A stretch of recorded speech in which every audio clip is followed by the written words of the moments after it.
В 1909 году вся городская элита тогдашнего Оренбурга собралась в небольшом двухэтажном доме на перекрестке современных улиц Кирова и 9 января. В помещении, как и в подавляющем большинстве городских домов тогда, горели керосиновые лампы. Но ровно в 12 ночи, изумляя всех присутствующих, их свет вдруг изменился на яркий электрический. В этом доме заработала первая в городе частная электрическая станция. Владелец дома закупил у американской фирмы электростанцию небольшой мощности. Она была рассчитана на освещение одного-двух жилых домов просторного размера. В провинциальном городе, а Оренбург, как ни крути, был провинциальным городом, найти специалиста по монтажу и запуску такого агрегата было трудно, и «Коммерсант» пригласил знатока из США. Иностранец вместе с местным помощником татарином смонтировали электростанцию в подвальном помещении дома купца первой гильдии Ахмета Хусаинова. О нем, а точнее о всей семье купцов Хусаиновых, мы сегодня и поговорим. Дуслар барыгызга салям, всем привет! Вы на канале YouTube Татарочки, меня зовут Алсу Хафиз, за камерой Айнур Ахметов. Дуслар исянмесіз. Это будет целая серия подкастов, которая будет посвящена разным интересным татарским личностям. Некоторые из них вам хорошо известны, а некоторые почему-то незаслуженно забыты. Да, Алсу, вот это вообще на самом деле, это я хочу сказать, что Алсу придумала эту серию подкастов, и она реально очень интересная, потому что мы в тюркском мире очень мало знаем о своих личностях.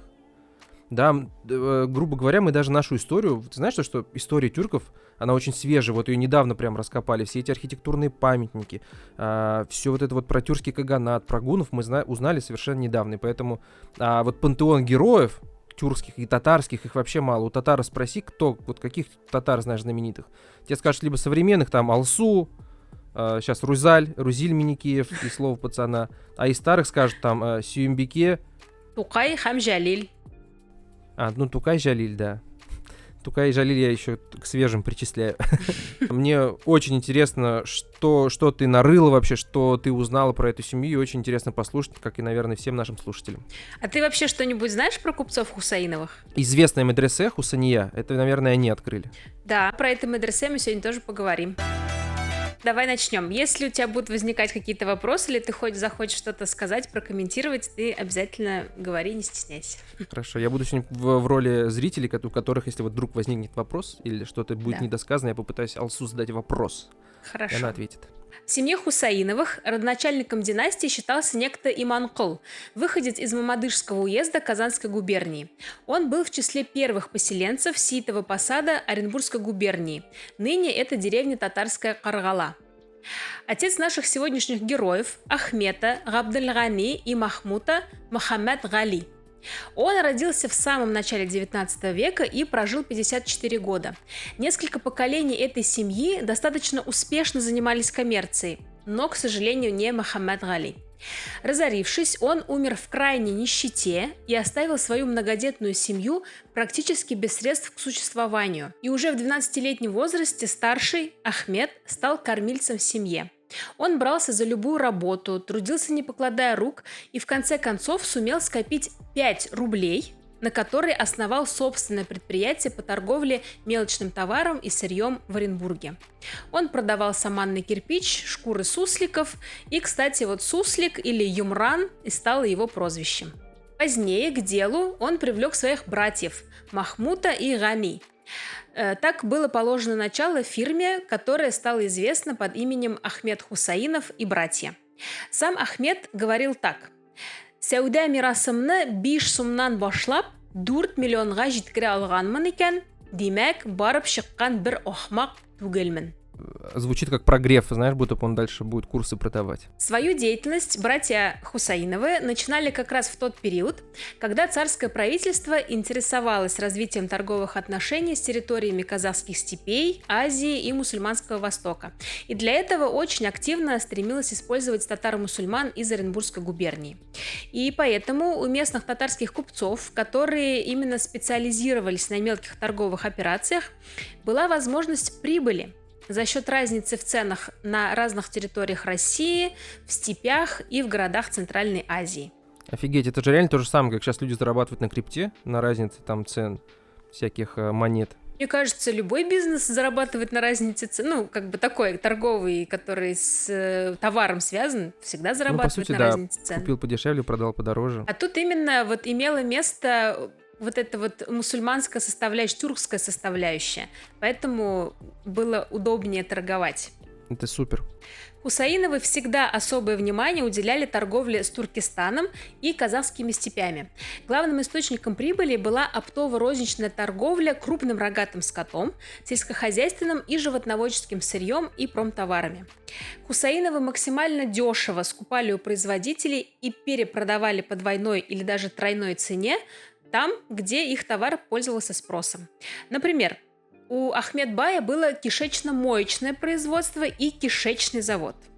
У Махмута была скотобойня и шерстомойка, а Габдельгани-бай торговал кожевенными и мануфактурными товарами. По географии у братьев было такое разделение.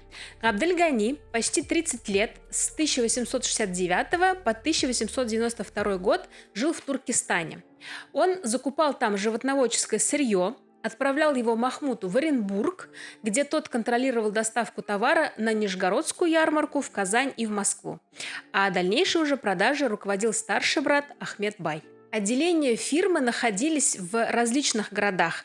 В некоторых из них даже сохранились кое-какие капитальные здания, ну, то есть такие каменные, которые устояли еще вот с конца 19 века.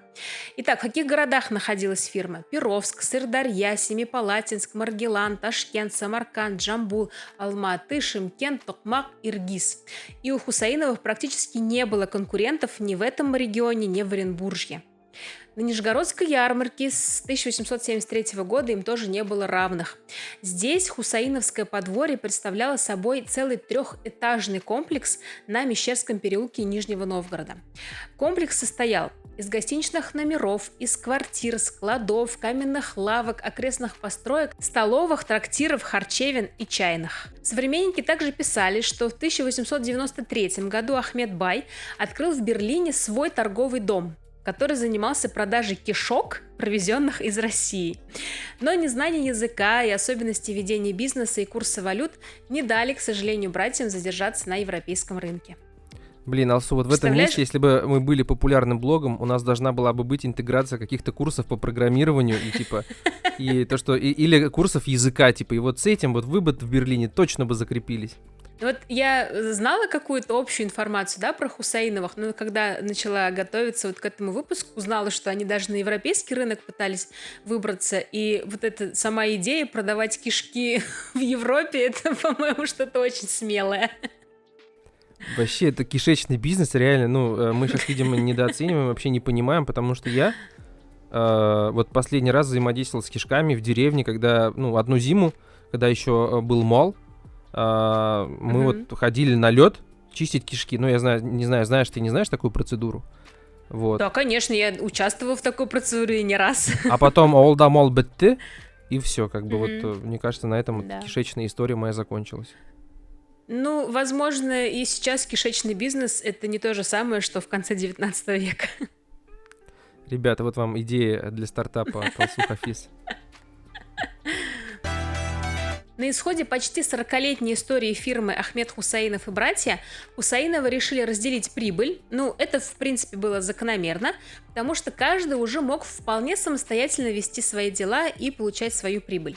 Все они к тому моменту стали купцами первой гильдии. Ну, понятно, что первая гильдия — это самое высшее, да, чего можно было достичь вот в этой иерархии. Гильдии распределялись по уровню дохода купцов. В основе деятельности Хусаиновых лежала торговля, но также в собственности были большие табуны лошадей, стада коров, верблюдов, отары овец. В Оренбурге у них работали мукомольные, кожевенные, солотопенные, маслобойные предприятия. В Самаркандской области работал хлопкоочистительный завод. Братья, как позже и их дети, не были в стороне и от общественной жизни. Например, старший Ахмед-бай избирался гласным Оренбургской и Казанской городских дум, участвовал в Первом Всероссийском мусульманском съезде, состоял, как и его братья, в обществах помощи неимущим. Махмуд-бай был председателем комиссии, призванные организовать финансовую помощь мусульманской фракции в Государственной Думе в 1909 году. Ну и, конечно, Хусаиновы остались в народной памяти как крупные благотворители. Ахмед, Махмуд и Гани Хусаиновы не только построили и открыли около сотни мечетей и медресе, но и содержали их. Они определяли, кто будет имамом, преподавателем в городских и деревенских мечетях медресе и платили им зарплату. Одна из таких расписок, например, хранится до сих пор в Оренбургском госархиве. Известно, что к началу 20 века Хусаиновы платили зарплату нескольким сотням учителей, обеспечили необходимыми принадлежностями около 200 школ и помогали с ремонтом их зданий. Ахмед и Махмуд вели дела совместно. На образование они выделяли около 100 тысяч рублей в год. Абдель-Гани после 1896 года, когда бизнес разделили, естественно, стал вести дела отдельно от братьев. И на его счету тоже немало открытых школ и мечетей. Например, одна из самых таких известных и крупных открылась в 1901 году в Оренбурге. Это была 8-классная школа для девочек. Образовательная программа здесь была близка к программе русской женской гимназии. И, скорее всего, именно из-за этого ее и не закрыли после революции. И она осталась известна в истории по имени ее руководительницы Фатимы Адгамовой, школа Адгамовой. Заведение проработало до 1925 года. Самое известное образовательное заведение носит фамилию самих купцов. И сегодня это Медресе Хусейния. В 1891 году его построили на свои деньги Ахмед и Махмуд Хусаиновы. Медресе работала по 14-классной системе и преподавали здесь по-новому – жадидше. То есть помимо религиозных дисциплин большое внимание уделялось и светским наукам. По первоначальному замыслу Медресе Хусейния должно было строиться в деревне Каргала, имевшей в то время более 10 тысяч жителей и называвшейся тогда городом. Как вы помните, сами Хусаиновы выходцы из этой деревни. Кстати, деревня существует до сих пор. Татарская Каргала в Оренбургской области. Итак, в то время противники новометодных школ с помощью доносов добились запрещения постройки медресе в Каргале. И Хусаиновы перенесли строительство в город Оренбург. А из уже приготовленного материала, который был в Каргале, была построена одноэтажная приходская школа. Место по подстройку в Оренбурге Ахмед Хусаинов выкупил за 11 тысяч рублей у местного купца Цепнина. Открывать медресе тогда разрешалось только при мечети. Поэтому сначала Ахмед Бай получает у города разрешение на строительство религиозного здания. Так медресе существует некоторое время. Через 8 лет Ахмед Бай, который жил уже в Казани на тот момент, попросил у оренбургских властей новый земельный участок около 160 квадратных сажень для расширения. Тогда местный исполком или городская управа, которая тогда так называлась, предложила выкупить ему землю по 20 рублей за квадрат. Но Хусаинов на такую сумму не согласился. И через год снова обратился с той же просьбой и сам установил цену. Мол, я у вас куплю эту землю, но по рублю за квадрат. На этот раз уже городские депутаты решили отдать требуемый земельный участок купцу бесплатно, но с условием, что он эту землю будет использовать только под строительством медресе и больше ничего на ней не появится. Этот участок находится на современной улице Бурзянцева в Оренбурге. Это был престижный земельный участок, потому что с одной стороны он примыкал к территории старого Оренбургского рынка, а с другой стороны к Чернореченской торговой площади, то есть такая крупная торговая развязка и центр города. К 1906 году здесь было построено каменное трехэтажное медресе. Там было центральное водяное отопление и электрическое освещение. Со временем это здание обросло целым комплексом зданий. Тут был двухэтажный дом для учителей и служащих, хозпостройки и своя больница. Перед революционным годом, в 16-17 учебном году, в медресе было 10 классов, и тут обучалось 227 учеников, в том числе 57 из них находились на пансионе, то есть, можно сказать, по-современному на бюджете учились. В медресе была обширная библиотека, а лучшие ее преподаватели и выпускники – это вот настоящий свет не только татарской и башкирской, но и тюркской интеллигенции. Вот, Айнур, я тебе сейчас, например, расскажу, кто закончил Хусайнию. Я уверена, что всех из них ты знаешь. Айда. Вот смотри, Ахмед Заки Валиди. Ахмед Заки Валиди. Во-первых, он памятник Ахмеду Заки Валиди стоял во дворике Санкт-Петербургского университета, который я заканчивал. И потом его убрали, и Башкортостан никак не возмутился. вообще ноль. Ну, улицы есть до сих пор Заки Валиди. Для Башкортостана и, наверное, для татар это большой человек. Да, Валиди вообще лидер башкирского национально-освободительного движения. Ну и помимо всего прочего, он еще и публицист, и историк, и тюрколог, и доктор философии, и даже почетный доктор Манчестерского университета. Следующая личность – Ильяс Кудашев-Ашказарский. Ильяса Кудашева-Ашказарского нет, я не знаю. Не знаешь. Вообще Ильяс Кудашев-Ашказарский – это вот первый человек, от кого пошел татарский театр. Там долгая история. Про татарский театр вообще тоже можно снять отдельный подкаст. Долгая история. Кудашев-Ашказарский именно один из самых первых. Он сам из Оренбурга, и корни татарского театра из Оренбурга. Помимо всего прочего, он еще и музыкант, и актер, и режиссер, и вот такой театральный деятель. Еще одна личность, который выпускник медресе Хусайния, это Мирхайдар Файзи. Поэт. В том числе, да, и драматург, и поэт, и еще и основоположник жанра татарской национальной музыкальной драмы. Еще был Афзал Тагиров, тоже писатель и общественный деятель. Он основоположник жанра романа в башкирской литературе. Возможно, вы его произведения читали в школе. Может быть. Но Тагиров, да, есть такой в Башкортостане такой писатель. Вот у моей бабушки очень много книг Тагиров. Но вот я никогда не обращал внимания на имя. Может, это и Афзал Тагиров. Ну, скорее всего, это он и есть. Следующий выпускник – это Шамиль Усманов. В Казани есть целая улица Шамиля Усманова. Да, есть еще даже памятная доска на том доме, где он жил. Шамиль Усманов – драматург, писатель, политический деятель и один из создателей татарского радио. Вот когда татарское радио в Казани начало вещать, первое, что услышали все, кто включил в тот момент радио, это был голос Шамиля Усманова. Шайхзада Бабич, ты его точно знаешь. Да, поэт. Да, поэт тоже деятель башкирского национально-освободительного движения и один из членов башкирского правительства. Карим Хакимов – это советский дипломат, первый полномочный представитель Советской России в арабских странах. В прошлом или в позапрошлом году вот была такая большая история про Хакимова. В Оренбурге разрушили здание, в котором он жил. Да, мы освещали эту новость, и вообще эта личность на самом деле супер интересная. Он был другом саудитских монархов. Вот, и когда его... Ты знаешь, да, что он там жил? Ну, вот я коротко знаю его историю, и реально вот круто было бы сделать тоже про него подкаст. Он жил в Саудовской Аравии, у него там умер ребенок, потому что врачи не спасли. Потом он вернулся в СССР. Он, насколько я помню, был расстрелян. И поэтому саудовский король был обижен на СССР, и вот могли быть очень теплые дипломатические отношения, но вот из-за смерти его друга саудиты охладели к Советскому Союзу. Ну и, естественно, самый знаменитый, самый известный выходец из Оренбургской области Муса Джалиль тоже закончил медресе Хусайния. Я много лет играл в команде КВН сборная улицы Джалиля. Вот так мы все повязаны с Мусой Джалилем. Носил имя Джалиля на своей груди, на своей... Да. Вот, это только малая часть из там тысяч шакиртов, которые закончили это медресе.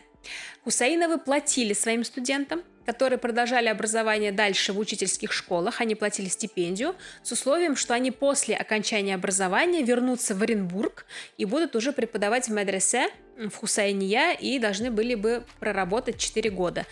Именно так в Хусайние собирался еще и свет преподавательской интеллигенции, которые, в принципе, и воспитывали дальше своих учеников. После революции медресе было переименовано в Хусаиновский институт народного образования. На его базе работали 4 самостоятельных института народного образования. Ну, по сути, это был педагогический институт. Татарский, башкирский, кыргызский и восточный. В годы Великой Отечественной войны в этом здании размещался эвакуационный госпиталь, а с 1962 года бывшее здание медресе занимает один из факультетов Оренбургского государственного аграрного университета. Это здание, естественно, стоит и по сей день. Можно приехать в Оренбург на него посмотреть. С 1989 года медресе Хусайния вновь начинает свою работу. Теперь оно находится, естественно, на новом месте, поскольку то старое здание занято. Сейчас у него есть новое здание возле городской соборной мечети. Уже через год после открытия здесь начинает работать очная форма обучения, а с 2004 года здесь можно обучаться еще и на очно-заочном отделении. Чтобы пройти весь курс, студентам понадобится 4 года. В советское время, то есть уже после революции, выпускники Медресе Хусайния приравнивались по уровню знаний к выпускникам педагогических институтов. Это правило действовало аж до 60-х годов. Такое же положение было у выпускников Казанской Мухаммадии и Уфимской Галии. Круто. Вообще эти истории про татарских и тюркских купцов, предпринимателей, которые вот настолько сильно вкладывали, вот они реально построили все мечети по всей территории бывшей империи, вот построили купцы. То есть там тогда же не было властей, не было республик, не было там бюджетов, и все делали меценаты, и это была крутая система. Все делалось на частные деньги. Более того, вот я уже говорила, что просто медресе построить нельзя было. То есть многие не могли учиться, да, если в деревне, например, нету мечети, то медресе не могло существовать, ну, как бы официально, там, возможно, приходили домой к какому-нибудь местному там и хазряту и учились, но по сути так нельзя было делать. В общем, хотел сказать, что мне этого очень не хватает сейчас в нашем, наверное, народе. Да, есть, конечно, там предприниматели, они как-то помогают, но это, конечно, вообще не сравнится. Вот ты же сказал, сколько там они содержали преподавателей, сколько они содержали школ, сколько строили мечети. Либо я не знаю, но мне кажется, таких цифр ни у кого нет. Дальше мы еще поговорим про завещание Ахмета Хусаинова. Это вообще, это беспрецедентный случай, такого никто не делал, и вряд ли кто-то когда-нибудь сделает. Но все по порядку. Сейчас расскажу несколько интересных фактов про Ахмета Хусаинова, чтобы, примерно понимать, какая это была личность. Ахмет Хусаинов жил, достаточно аскетично. Например, он мог позволить себе ездить в вагонах, сейчас бы мы сказали, типа бизнес-класс, да, но он ездил в вагонах 2-го, а иногда и 4-го класса. А тем, кто этому удивлялся, отвечал, что не любит быть далеко от народа. Одна из крупных исследовательниц Оренбургского купечества, наверное, она даже и одна, Надина Парахимкулова, писала по этому поводу вот что. По рассказам современников, Ахмет Бай в торговых делах был чрезвычайно неуступчив, но в платежах честен, и старался выгадать хотя бы копейку для своих столовых и харчевин. И когда приглашаемые замечали, что от их посещения Ахмет Бай получит лишь копейку прибыли, он в ответ им на это говорил, что самая надежная прибыль приходит по копейке. Кроме того, Ахмет Хусаинов не любил иждивенчество и очень резко против него высказывался. Например, как-то раз к Баю пришел имам построенной им мечети и пожаловался, что внутри мечети очень бедно и вообще плохое внутреннее убранство внутри. Купец ответил ему достаточно прямо и сказал, что мечеть построена, это уже хорошо. Теперь собери деревенских женщин, пусть они соткут паласы, пусть соткут ковры и украсят мечеть изнутри. «Я, — сказал Ахмет Хусаинов, — не такой жадный человек, чтобы только самому совершать все богоугодные дела. Ограду мечети, хазрят, поставь сам. Я боюсь того, что если все это сделаю я один, вы придете ко мне и скажете: «Бай Абзы, и молитву соверши вместо нас». Тягу к открытию медресе современники Хусаиновых объясняли тем, что у самого Ахмет Бая не было хорошего образования, только 4 класса сельского медресе. Он это прекрасно понимал и хотел, чтобы у следующих поколений была возможность получить лучшее образование. Вот что он говорил по этому поводу. «Дүрт кыш укыпта язарга ирәнә алмавым иске медресе кимчилигеннән килә. Шунлыктан без җәдидчә укытуны алга сөрәбез».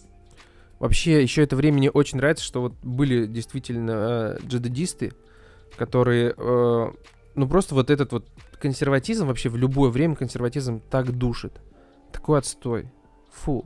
И вот сейчас эти консерваторы тоже все убивают, да, которые, когда там человек говорит плохо на татарском, говорят, ты вообще, типа, либо говори, либо вообще не говори. И должно быть, конечно, консерваторское ядро какое-то, с одной стороны, но с другой, именно они часто тормозят какие-то новшества, нововведения. Вот Хусаиновым консерваторы не дали построить медресе в Каргале, и они построили ее в Оренбурге. Ахмет Хусаинов – основатель публичной библиотеки. Она и сейчас работает в Оренбурге, и ее знают там как Ямашевка. До сих пор в Оренбурге сохранились здания, которые построили братья Хусаиновы. Про медресе и весь комплекс зданий вокруг мы уже упомянули, а также в городе можно увидеть американскую гостиницу Махмута Хусаинова. Сейчас в этом здании располагается управление ФСБ по региону. Также сохранилась городская усадьба Ахмета Хусаинова. Здание передано Музею истории Оренбурга. Есть еще в городе несколько зданий, которые вызывают вопросы, на самом ли деле они принадлежали семье. А вот старое мусульманское кладбище в городе возникло стараниями Ахмета Хусаинова. Он подготовил проект отведения земли под кладбище еще в 1892 году. И на этом кладбище позднее были похоронены два его брата – Абдулгани и Махмуд. А в прошлом году, в 2023, могила Махмута и его жены получили статус культурного наследия. И сейчас в стадии выявления находится могила Абдельгани Хусаинова. В Казани тоже сохранился дом купца Ахмета Хусаинова. Сюда он переехал после того, как бизнес был поделен между братьями. По адресу Марджани 42 этот особняк стоит до сих пор. Но, естественно, после революции его очень сильно переделали. Тут был надстроен третий этаж. До того, как он был надстроен, на первом этаже располагался техникум, на верхнем общежитие. Сейчас это тоже многоквартирный жилой дом. Вот можете увидеть, как он выглядит. А что же о семье, о продолжателях рода Хусаиновых мы можем сказать? Не так много данных сохранилось о детях братьев, но вот что удалось найти. У Ахмета Бая детей не было. С женой Биби Гайшой у них был приемный сын Абдрахман Давлетшин Хусаинов, он был известен как издатель книг. Сыновья Махмута, Хусаин и Шарафеддин. Хусаин занимался книгоиздательством, а Шарафеддин управлял медресе Хусайния. После революции он работал в турецком посольстве в Москве, был на приеме у Ленина, а известно, что в 26 году умер где-то в Центральной Азии. У Гани Бая всего было 8 детей. Сын Мухаммед Вали основал медресе Валие, там учился Галимджан Ибрахимов. Также на деньги Мухаммед Вали издавался журнал «Дин Хэм Маришет». Известно, что в 1933 году Вали умер в Троицкой тюрьме. Габдельхамид и Габдельгазиз продолжали содержать медресе и мечети и возглавляли областное региональное Оренбургское благотворительное общество. Из всех детей купцов, чья судьба известна, дольше всех прожил Габдельхамид. Он умер в Ташкенте в 1976 году. И как раз у нас пришло время поговорить про завещание Ахмед Бая, про которое я уже раньше говорила. Итак, напоминаю, что в 1996 году братья поделили все заработанное совместным трудом богатство, и Ахмед Хусаинов уехал на постоянное жительство в Казань. Здесь он прожил 10 лет. И все это время он продолжал помогать. Выделял с каждого своего дохода 3000 и более рублей, построил 20 зданий мечети и медресе, оплачивал работу магалимов в 40 школах и обеспечивал около 200 школ необходимыми учебниками. В конце жизни Ахмед Бай завещал на нужды национального образования почти 500 000 рублей. Ну, понятное дело, что это были не наличные деньги, это были деньги, которые заключены в вакуфном имуществе. Вакуф – это что-то не денежное, а, например, от аренды жилья или от работы столовой, харчей. Вообще, вложить 500 000 рублей в образование, в свой народ – это беспрецедентный факт в истории татарского купечества. Это завещание сейчас есть в открытом доступе в интернете, оставим на него ссылочку, можно его прочитать. И надо сказать, что завещание очень четко исполнялось попечительским фондом вплоть до Октябрьской революции. Вот несколько выдержек из этого документа, что же завещал Ахмед Бай, давайте посмотрим. В день похорон раздать милостыню в 3 точках – в Казани, в Оренбурге и в Татарской Каргале. За неисполнение религиозных обязанностей за каждый год свой прожитый с 15-летнего возраста, это называется фидия, он выделил по 250 рублей за каждый год и завещал их тоже раздать в качестве милостыни. Кроме того, раздать милостыню 20 родным, милостыню 50 ученикам-сиротам Хусайнии в течение 6 лет, то есть пока они там учатся. Кроме того, 60 учителям, преподающим татарский, новометодный татарский в селах в течение 5 лет и 40 учительницам также в течение 5 лет. Кроме того, он завещал раздать долги, назначил сумму на содержание Хусайнии, а доход с имущества на Нижегородской ярмарке завещался Галеевской мечети в Казани. Она, кстати, до сих пор стоит на своем месте, не так давно ее отреставрировали. Было завещание и у другого брата, у Абдельгани Хусаинова. Он также определил средства на раздачу милостыни в день похорон, деньги для имамов, которые посвятили бы свои молитвы умершему. Также была определена сумма для фидии, то есть для восполнения тех религиозных обрядов, которые не восполнял сам Гани. Доход с дома на углу Николаевской улицы в Оренбурге шел на содержание самого дома, выплату жалований учителям и учительницам и на финансирование на обучение детей-сирот. Также в завещании была важная оговорка.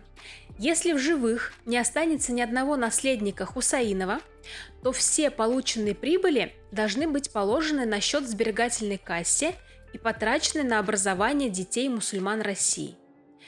Вот только купец умер, не успев подписать этот документ. В результате завещание, к сожалению, не было исполнено должным образом. Об этом тогда писали многие газеты того времени. Вот такая история одной из татарских купеческих семей. И можно назвать старшего брата Ахмета Бая self-made man, который вместе со своими братьями заложил основу для новометодного образования и дал путевку в жизнь десяткам талантливых мусульманских юношей и девушек, которые далее определяли вектор развития нации. Алсу, спасибо большое. Очень интересно. И интересно, что будет дальше, еще про каких личностей мы узнаем. Вот действительно, на самом деле, такие истории, они очень вдохновляют. Просто и самому что-то делать, и, в принципе, показывают, что мир, на самом деле, очень не только такой ужасный и плохой, а есть такие люди, которые делают много добра. И еще действительно сами круто преуспевают в чем-то. Да, и они были не только в прошлом, они есть в настоящем, будут еще и в будущем. Алсу, я предлагаю, чтобы в комментариях вы написали, какую историю вы хотели бы услышать дальше. Может, вы сами слышали про какого-то купца, про какого-то деятеля татарского или тюркского мира, вообще абсолютно любого. Вот пишите, и если Алсу заинтересуется кем-то, то вы услышите это в подкасте. И вообще, давайте поставим лайк и оставим комментарий за такой большой проделанный труд. Спасибо, что досмотрели этот ролик до конца. Конечно, оставляйте свои комментарии, подписывайтесь на канал, если еще этого не сделали. Всем мира, здоровья, пока-пока. Сау было воскресенье.